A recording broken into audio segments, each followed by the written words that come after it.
Let's start off with sponsored content and brand deals. First, on a very high level, what exactly are they?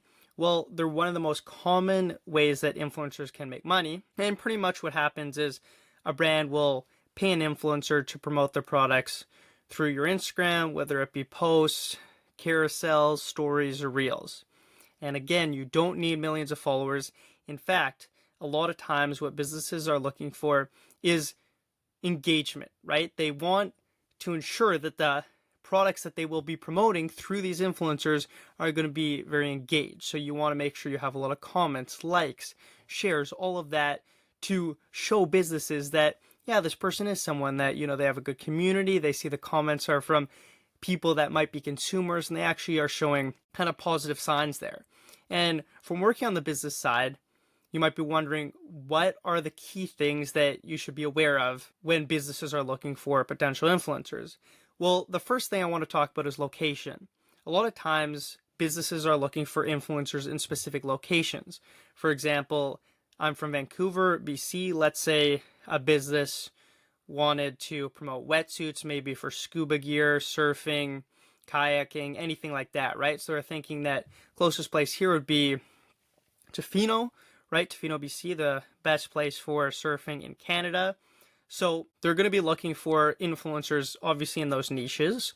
So we'll touch on that in a sec. But first, location, right? So I'd always recommend having your location in the bio, because a lot of times when people are looking for influencers to collaborate with, right, from the business side, you're going there, you don't see a location, and that business is looking specifically for someone from Tofino or at least the BC area, you're a no right away, right? So you want to make sure that if that is a goal of yours and you want to work in that area, having, whether that be Toronto, Texas, whatever, kind of honing in on that, right? The second is that niche aspect. A lot of times businesses are not just looking for an influencer with a lot of followers and good engagement to collaborate with, but rather they're looking for someone in a specific niche.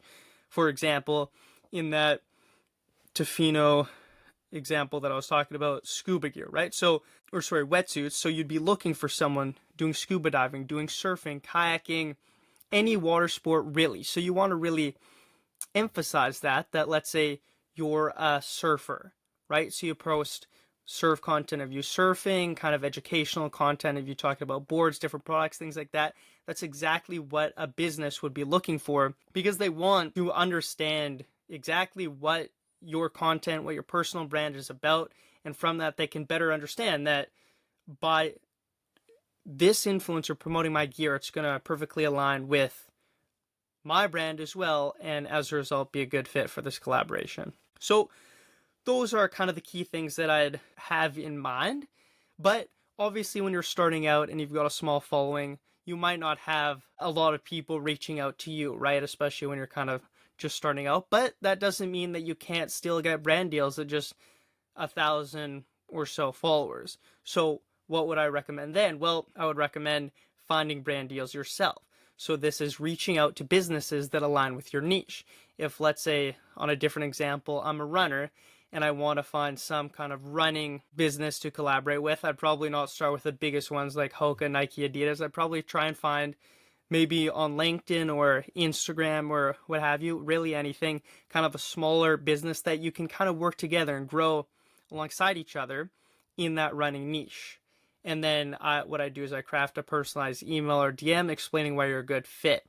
A key thing here as well is the business, when they see this, there's a couple key things that they're looking for. Again, like I mentioned, they're looking for your location, they're looking for your niche, they're looking for your followers, they're looking for your prices, obviously, because now you're coming to them, you're outbound selling. So those key things, I'll repeat that, is what you want to have in your media kit.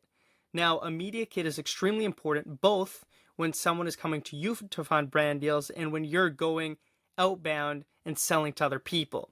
A media kit is pretty much a resume. A media kit, I'll repeat that, is a resume for influencers. So that means that with a scan, it can be, usually I would say a resume should be a page. Here it can be, if you could do it all on a page, great. I'd probably say 2 pages is perfect, or that's at least all right, where you want to have, again, how many followers you have just on a quick glance, the demographics, because a lot of times the business might be, pushing male products or female products. They want to ensure that, that audience, not even just if it's a male or female that's the influencer, but also what type of audience that person has. If they're targeting somewhere, maybe just in the US, you want to make sure that you have that. So you want to have your kind of the different stats where gender, location, account followers, things like that. Created a custom media kit for exactly what businesses are looking for. It has everything instructed, easily laid out for you, very intuitive. And to receive this for free, for limited time, all you got to do is repost either a clip that I have on my Instagram, TikTok, or just provide a Spotify or Apple link, and you will get this custom media kit, which is exactly what brands are looking for. So very excited for that. Just reach out and you can get that for free. Then if you haven't done previous collaborations with other businesses, that's okay. If you have, I would recommend including that. So maybe having a section where it says brands I worked with before, and then in that you include, I've worked with X, 1, 2, 3, and then show images of the different brands and the collaborations you work with. So on a quick glance, that company that just received your email or DM message can see, okay, this person's worked with these brands. Yeah, I'm familiar with them. Where I'm not, let me check their website.